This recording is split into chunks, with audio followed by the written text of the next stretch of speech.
I had a chance to address Albertans about our province's path forward with the federal government following a special meeting with our government caucus last Friday. I also met with Prime Minister Mark Carney last Friday, where we spoke at length about the policies and legislation that are holding back Alberta's economy. This conversation was a positive first step, but it will take tremendous effort and cooperation to repair the damage to Alberta's economy caused in the last 10 years by Ottawa's destructive anti-resource agenda. Yesterday, I shared the bold steps that our government is taking to protect and stand up for Alberta's future with strength and resolve. And this includes the creation of a special negotiating team to represent our province in negotiations with the federal government in pursuit of a new Alberta Accord with Canada. This team will request reforms to guarantee port access to tidewater off the Pacific, Arctic, and Atlantic coasts for Alberta energy and resources, and all federal interference in the development of our provincial resources by repealing harmful federal laws like the No More Pipelines Law, C-69, and the Net Zero Electricity Regulations, require Alberta's consent before imposing any export taxes or restrictions on our resources, and to grant Alberta the same per capita federal transfers as Quebec, Ontario, and British Columbia.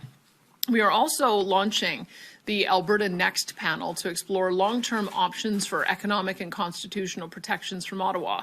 And we are preparing for a 2026 referendum on key proposals that emerge from these discussions.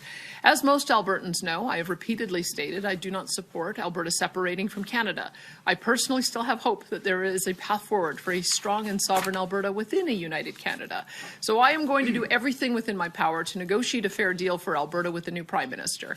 And while doing so, our government will work with Albertans on various initiatives to better protect Alberta's provincial sovereignty and economy from Ottawa should those negotiations fail and the economic attacks continue. In the months ahead, there will be many who will try to sow fear and anger among us, those who want to see Alberta divided. Regardless of what each of us believes about this issue and what path we think is best, we as Albertans must be able to respectfully debate and discuss these issues with our friends, family members, and neighbours. I know that if we do that, in the end, our province will find the best solution for this immense challenge we face and come out of it stronger and more free than ever. Thank you, and I'm happy to take questions. Perfect. We'll start off with questions here in the room before going to the phones. One question, one follow-up. I see hands. Wonderful. We'll start with Michelle, then we'll go to Catherine. Michelle Belfontaine, CBC. Premier, chiefs from treaties 6, 7, 8, 4, and 10 are speaking about the possibility of a sovereignty referendum in about an hour. Now, they have overwhelmingly said that they oppose this kind of referendum and say it violates their treaties. So why are you giving separatists the chance to force a referendum question next year? I'm not sure what their sovereignty referendum would be. I mean, they already have sovereignty within a united Canada. They have absolute jurisdiction over their own treaty territories, the reserves, and so I'm not quite sure what they would be asking for. Premier, a referendum on separation, it's out there. And the Bill 54 has made it easier for people to force a citizens' initiative referendum and have it put to the Alberta people. And you have said that this would be included next year. Well, so what would you say to treaty chiefs who are saying we have a treaty with the Crown and separating from Canada violates our treaties? Well, I would say that we're sort of a number of steps away from having that conversation. We have put forward a suite of changes to elections law that included making a petition campaign achievable. I think that there's no point in having a referendum, citizen-initiated referendum, with barriers that are so high that it's kind of vicious compliance. And so that was the conversation we've had over the last year prior to the most recent election and prior to any of the discussions you're talking about, is that if you genuinely want citizens to be able to identify issues they care about, be able to put it forward to the people, you have to have a reasonable signature threshold. Our threshold is a little bit lower than Saskatchewan's, but a little bit higher than what we see in the United States. It's consistent with what we've had for many decades in the Municipal Government Act. So it shouldn't be that surprising that we're just trying to get some clarity so that people know what the process is if they want to take forward issues that they think matter to Albertans. And we'll go to Catherine. Yeah, and in asking for this guaranteed access to the 3 oceans, how does that respect other provincial jurisdictions? The federal government was given trade and commerce power when we came together as territories in order to enable access to markets. In fact, there's quite a bit of law internationally that says that if you are a separate nation, one nation cannot landlock another. It's sort of a given that it is inappropriate use of power to prevent a jurisdiction from being able to get its resources to market. And so that is the thinking that we have around this, is that it's the constitutional authority of Ottawa to enable this to happen. And they have managed to in the past. The Coastal GasLink pipeline, despite a lot of extra cost, uncertainty, still did manage to get built, and LNG Canada will be open soon and will be exporting. And despite 6 times the cost associated with Trans Mountain Pipeline, it also managed to get built. And so I think we have seen that when there are important strategic decisions that need to be made, strategic infrastructure, the federal government does have the power to be able to get resources to market. And so I would say that we signed on to it, all of the provinces, along with the new Prime Minister, just prior to the election, saying that we all agree to economic corridors that include oil and gas pipelines. So I'm just reaffirming that that was the commitment on the part of all of the provinces prior to the election, and I hope it's the commitment of all of the provinces now that the election's over. And there's a municipal election coming up in October. Should the citizen initiative referendum meet the threshold before then, why not hold it then? Why the timing of 2026? I think there was a referendum question or two asked in conjunction with the municipals in the past. And I mean, I suppose that's an option. I just don't think that the timing will work in this case. It's 120-day. First of all, we have to proclaim the law. It has to get through the legislature. It has to be proclaimed into law. They have to change the regulations with Elections Alberta. I'm not sure quite when Elections Alberta will be ready to be able to oversee and launch a petition campaign. Any citizen would have to have a question that is approved in advance. That takes a little bit of time, 120-day signature collection period, and then I think it's a couple of months to be able to validate the signatures. So as you can see, with this whole process, I think it'd be impossible to try to get any questions in alignment with the municipal elections. We'll go to Emmanuel, and then we'll come to Shay. Emmanuel Prestovet, Greater Canada. Canada has had 2 independence referendums in the past. Prior to the 1980 referendum in Quebec, René Lévesque did campaign openly on this referendum and won in 76. Jacques Parizeau did the same in 94, just before the 95 referendum. However, you did not campaign on opening the door to a separation referendum. You essentially campaigned on a tax cut and standing up to Ottawa. So do you have the mandate to open such a door to Alberta separating from the rest of Canada? Yeah, I don't have a mandate, and my party doesn't support that. My party quite clearly in their founding documents came together and they support a strong, united Canada, protecting constitutional sovereignty, and that's what I've been doing. A citizen-initiated referenda would be, by definition, initiated by citizens. And so I won't prejudge what issues citizens might want to put on the table, but that is up to citizens to decide and to get the number of signatures. All I've said is I will honor the process. And the public very clearly knows that we are a party of direct democracy, that we do believe in things like citizen initiative and recall that happened under my predecessor. And so I would leave it to the people, but that's why I have been pretty clear that I do not support separatism myself. I support a strong, sovereign Alberta within a united Canada, and that's what I'll keep working towards. And one part of your rhetoric against the federal policies in energy is that it would bring more uncertainty to the sector and also make investments go away from the province. Don't you think that such a referendum on separation would also be likely to do that? That's certainly what the rest of Canada said to Quebec about their 2 referendums. Well, I guess I'll wait and see if any questions come forward, if anything gets registered, if 177,000 signatures get accumulated. I mean, I think you're jumping ahead a number of steps. None of that has happened right now. There isn't a question on the table. There isn't an active petition campaign. All there is a process. And I think we have to accept that there's a lot of anger out there.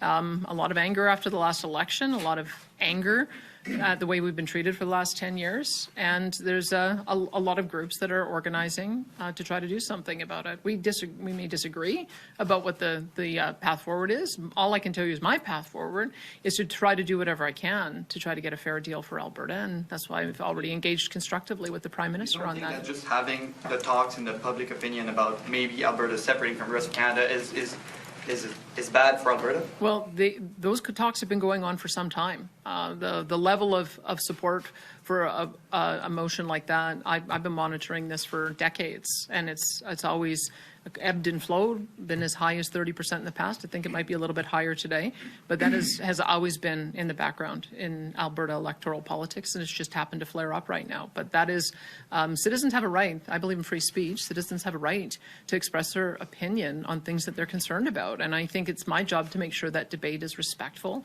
that sides know that they have a right to be able to have those conversations with their friends and family and not to be demonized for it. And so that's what I'm trying to do, is to create an environment where the conversation can be had. Thanks, Manuel. And we'll go to Shay, and then we're going to go to the phones for a couple before coming back to the room. Thank you so much for taking my question. Originally, you had issued that list of 9 demands with a 6-month deadline back in March. Now you've issued a new list of goals for the Alberta Accord, no clear deadline. I guess why change those goalposts, and what is your plan if these negotiations are unsuccessful? This is just more detail on the existing goalposts that I had set. We're doing our consultation between May and October. That's the same 6-month time frame that I had mentioned. At the same time, we're establishing a negotiating committee, and I hope to talk with the Prime Minister about who their counterparts will be at the federal level. We've had these kinds of joint task forces in the past. This would be a little bit more formalized with my ministers, and so that will be ongoing because I think we need to. We had our first conversation where I let him know the issues that we needed to work on together. I told him I'd be establishing a negotiating committee, and so we'll have 6 months to be able to work that through. Hopefully we'll get to an agreement earlier.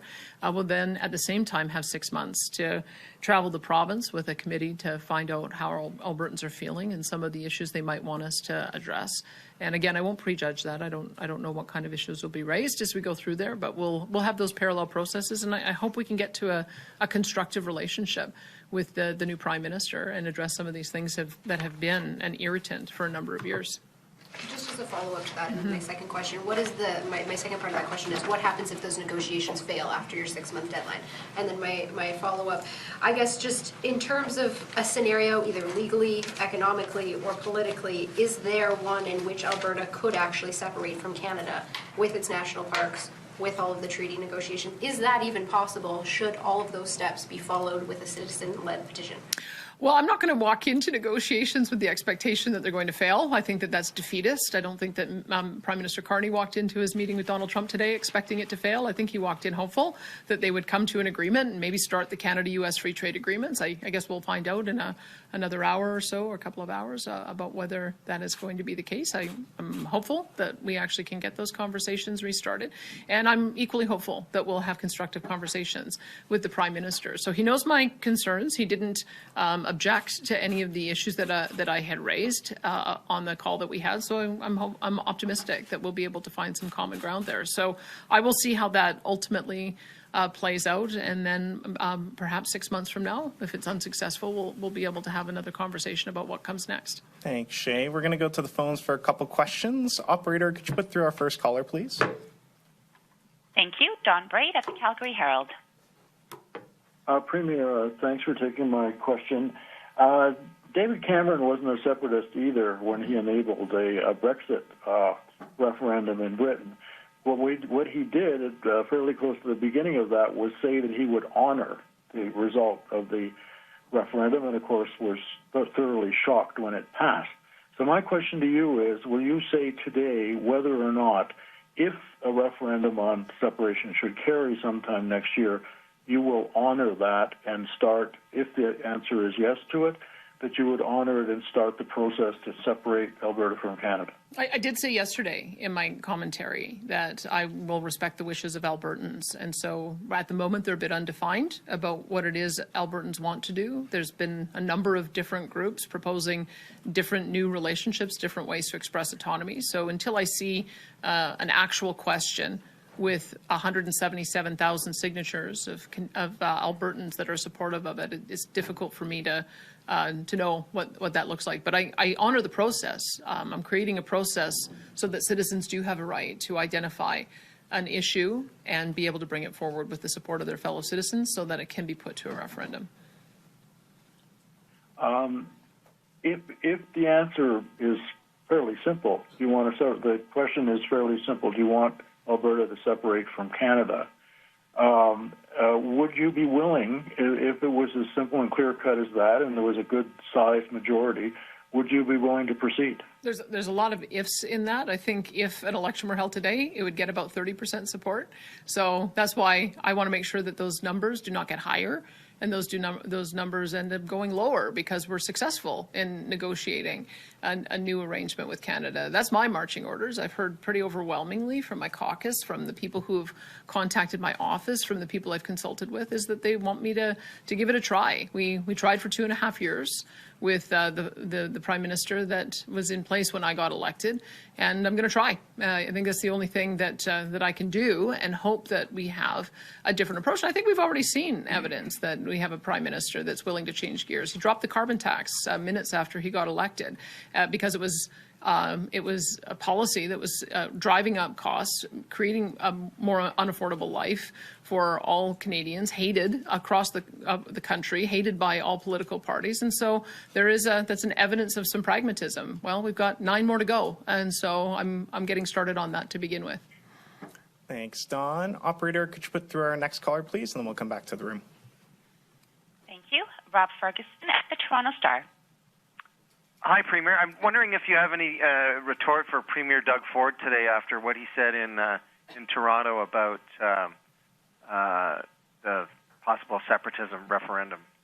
Well, Doug and I have a great friendship. We don't agree on everything. In fact, I think we supported different people in the last federal election. And so we don't have to agree on everything. But what I will say is we have a constructive conversation at the coffee table. I continue to look forward to having a constructive conversation with him at the coffee table. But he's the Premier of Ontario. I'm the Premier of Alberta. We just have different issues that we have to respond to in our respective jurisdictions. Do you think he should stick in his own lane? Or, what do you say as any kind of a retort? Well, I don't tell him how he should run his province, and I would hope that he doesn't tell me how I should run mine. But we have a very respectful relationship, and I hope that continues. Perfect. Thanks, Rob. We're going to come back to the room. We'll go to Graham, yourself. Premier, just to it's clear, you're saying you would not sponsor or support a referendum on separation. You'd let Albertans deal with that. But you said there would be a referendum next year that you would be part of. Explain what that would be looking at. Well, it depends what I hear from Albertans. There's a few things that I've heard. I've heard from our agriculture producers that they would like us to exercise Section 95 of the Constitution to take more control over managing agriculture issues because the federal government has come through with punitive changes that are preventing them from being able to run their operations. I'm thinking of the limitations on strychnine, which is going to result in massive crop losses, and other type of approaches. I've heard that that people want us to be able to have more economic immigrants. The federal government actually reduced our allotment of provincial nominees. That would be something, again, under Section 95 that has special status, and Quebec has been quite active in trying to advocate for more choice in the people who get permanent citizenship in their province. Those are a couple of things. I mean, it shouldn't surprise you. I've kind of raised those before, but there may be other things that do come up. I know that Quebec is interested in completely changing the relationship with Ottawa, being more like the way the European Union operates by collecting all the taxes and then just remitting to Ottawa their share. That's what we do right now with our municipalities. The municipalities collect all of the property taxes and then remit to us our share. And so it's not that unusual to think that we might be able to have an arrangement like that if Quebec is interested too. So those are a few things that I've mused about before. I see that we have some common cause with our friends in Quebec of wanting to pursue some of those same things. Those might be a few things that we would put to the people. So a number of things then for referendums, because you mentioned California. You've said that in the past, like what California's done. It's not hard to find entire books written about how things don't work in California when it comes to citizen-led initiatives. Quoting just one, they tend to create a sense of permanent revolution in California politics. No issue is settled for long. This is Troy Seneck, former speechwriter for George Bush, W. Bush. You have people saying this is a bad idea, that going down the road of direct democracy that California has can tie up things, as opposed to representative democracy. You're elected, and people can then pass judgment in 4 years or whatever, if they like it or not, as opposed to then constantly churning up people's feelings with constant referendum? Well, we've had that debate in this province, and we've sided with referendums for a number of important issues. I mentioned this before, VLTs and prohibition. The Olympics vote in Calgary was put to a referendum. Fluoride was put to a referendum. Well, again, I won't prejudge what it is that citizens choose to get signatures on. It could be any number of things that they choose to get signatures on. But the point is, it allows for them to have a mechanism, because it may be that there are some things that are an irritant or something that needs to be addressed that the legislatures are not bringing forward, and that gives the people the power. I mean, yes, it's a philosophical argument. I know that there are some who think that all decisions should be made by representation, and then there are those of us who believe it's a combination. I don't think Albertans want to vote on every little thing, but I think they might want to vote on some big things. And so now they have an opportunity to decide what those big things are. They have since this legislation was first brought in the prior UCP government, and now they have a little bit more clarity around the rules and what the signatures need to be. Thank you, and go ahead. Thank you. I'm Sarah with Global News. I'm just wondering, why did you make the decision to have your speech yesterday at 3 o'clock, just a day before Carney's meeting with Trump? I made the decision to have the speech a week after the election, a few days after I'd had a chance to meet with my caucus, a few days after I'd had a chance to meet and talk with Mark Carney. Those were the factors that I had under consideration about establishing that, and also because it was a very lengthy speech. As you probably saw, I didn't want to be reading my speech to you here today for 18 minutes, so I wanted to make sure that Eastern Canada knows all of our grievances. I don't think necessarily the reporting on Alberta's grievances are covered particularly well in Eastern Canada, but I know that people have been watching and wondering what was going to be happening in Alberta and our reaction, because Alberta was such an outlier. 65% of our people voted for a different political party. And so I wanted to be thoughtful in how I gave my response. And I think I was, and it was because of a lot of feedback that I got. But the timing was, it was a week after the election. And do you think your message yesterday highlighted divisions in this country and weakened Canada's position heading into negotiations today with the U.S.? I think that Prime Minister Carney has his work cut out for him, as we saw in the opening press conference with the president. And I'm really hopeful that behind closed doors they'll be able to have a meeting of the minds and come out with an agreement to restart the Canada-U.S. Free Trade Agreement negotiations. We know that it's 18 months from now is when it expires. And I think for all of us, it would be a far greater benefit if we were able to get a renegotiation happening sooner.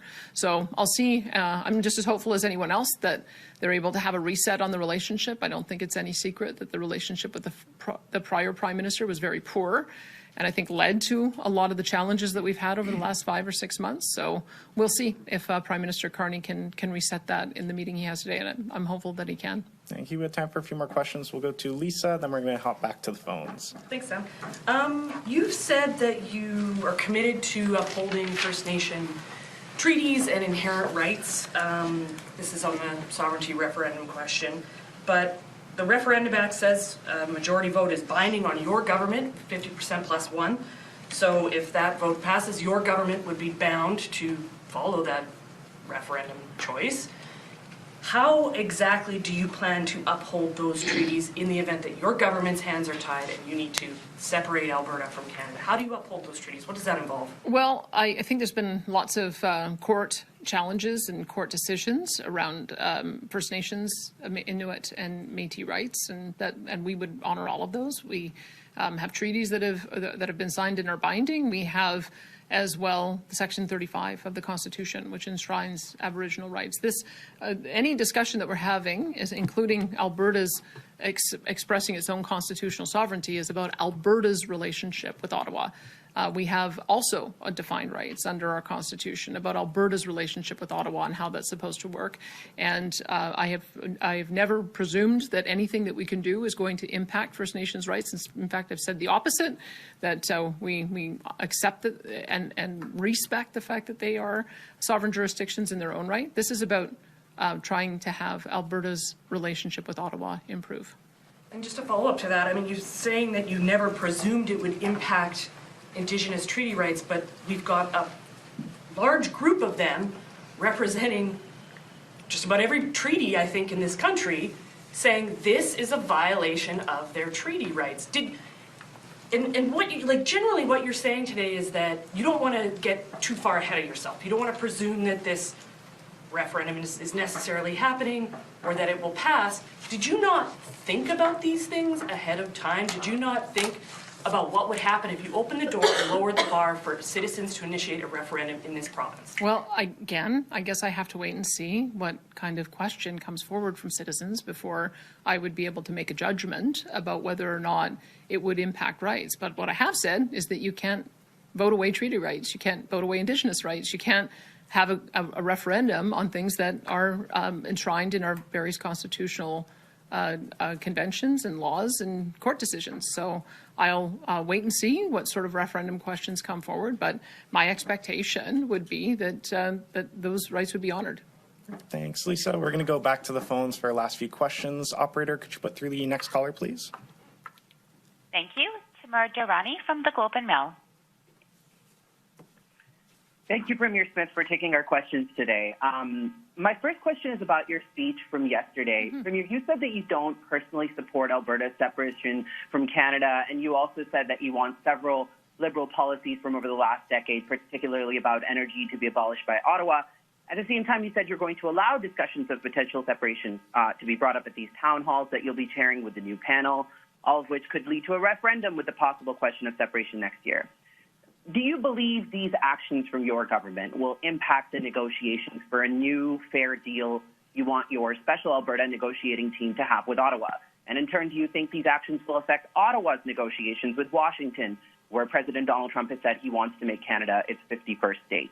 Well, I would hope that the near-death experience of the Liberals, where they were almost obliterated and had to change out their leader, was actually a wake-up moment for them, that they can't continue pursuing extremist policies that are supported by a fringe group of legislators like the NDP or the Bloc Québécois. And I would hope that that near-death experience made them realize that what Canadians want and Albertans want is to be an economic superpower that includes energy, includes food, includes getting all of our resources to market. I mean, if anyone should look at the results of the last few months and say, gee, it's time to recalibrate, it should be the current Prime Minister. So that's why I'm very hopeful, having talked to him and said now is the time for us to make good on the commitments that were made prior to the election, that were a joint communique released with all the premiers, and to make sure that we actually enact the things that were agreed to.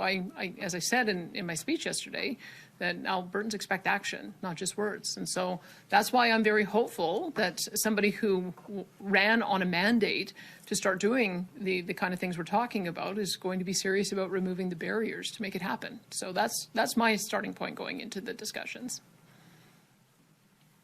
Thank you, Premier. My second question is a bit tangential. It's related to the Alberta Health Services investigation. Premier Smith, in light of the Globe and Mail's reporting on Alberta's Justice Minister, Mickey Emery, being a longtime friend and relative through marriage of Sam Raish, whose business dealing with the health authority are tied to a lawsuit and multiple investigations, do you believe this is a conflict of interest for the province? I want to be clear here before you answer. I'm not asking necessarily about whether this is against Alberta's Conflict of Interest Act. I'm asking this question because I want to know whether you think this is an appropriate relationship for the sitting Justice Minister and Deputy House Leader of Alberta to have with Mr. Marish. I'm not sure what you expect him to do. Should he divorce his wife so he doesn't have a relationship with the cousin anymore? Like, I think you're being unrealistic. We all have relationships. And the key for conflict of interest is that you cannot make decisions on anything that might benefit a private interest. He has made no decisions on anything that would impact the person you're questioning. So that's why the conflict of interest law matters, is because these do have very clear rules we're supposed to follow. There are very clear things we're not supposed to do. And I can tell you that Minister Mickey Emery is in no conflict of interest. Thank you. And we have time for two more questions. We're going to take one more from the phones, then we'll go to James. Operator, could you put through our next caller, please? Thank you. Rahim Mohammed at Post Media. Well, Premier, so as leader of the UCP, do you plan to put in place any sort of in-house policy relating to members of your cabinet and caucus publicly taking sides in a possible referendum on Alberta independence? Well, I can tell you what our our policy says, because this was part of the founding documents that brought together the Progressive Conservatives and the Wild Rose. And it says loyalty to a united Canada and a commitment for Alberta to be a leader in the Canadian Federation that constructively defends the best interest of the province and its constitutional sovereignty is one of the founding statements of our party. And so I would say that I and my caucus are supportive of that we are supportive of trying to find a way to exercise our constitutional sovereignty within a united Canada. Sure, and one of your caucus members, Jason Stephanon, a MLA for Red Deer, reportedly told reporters yesterday in Edmonton that he would like to see a referendum. Have you had a chance to talk to Mr. Stephan? Does that come close to a line for you? Do you have any kind of a reaction to that statement? Well, if you listen to what I said yesterday, I would say that there's 3 different groups in Alberta, and we don't want to demonize any one of them, that we want to have a constructive conversation. We all have different ideas about how we get respect from Ottawa and how we have a constructive relationship within a united Canada. And so I'm looking forward to having that discussion, and I'm not going to be demonizing anybody who may have a different view on me. All I can do is try to convince people my view is right, that it's worth fighting for, is worth giving it a try, is worth doing the negotiation, and it's worth trying to find some way for the federal government to compromise. So that's been my position, and I'm hopeful that I'll be able to convince all Albertans that that's the right pathway. Thanks, Raheem. We have time for one last question. We'll go to James at the back here. Hi, Premier. James from the Western Standard. You mentioned in your statement that any referendum will have to respect treaty rights. We've spoken about that. What would the referendum question look like? I realize this is potentially a long time in the future, and would negotiations with First Nations have to come first before any referendum question is asked? I don't know what the referendum question would look like, because yesterday I specifically said we would not be bringing forward as a government a question on the issue of independence. So it would be up to individuals to draft that question and go through a process with lawyers that they might consult, and then it would go and get validated through Elections Alberta, and then it would be put to the people. So I don't have any idea what the wording of that referendum question might be. Okay, well, where do negotiations with First Nations communities fit into that process? Again, there is no referendum question. There is no petition campaign. We haven't even put the structure in place for the Elections Act. So I don't have answers to those questions, because until we see an actual active question and an active petition campaign, it really is just hypothetical. Perfect. Thank you. And that's our time for today. Thanks, Thank you, everyone, for your questions.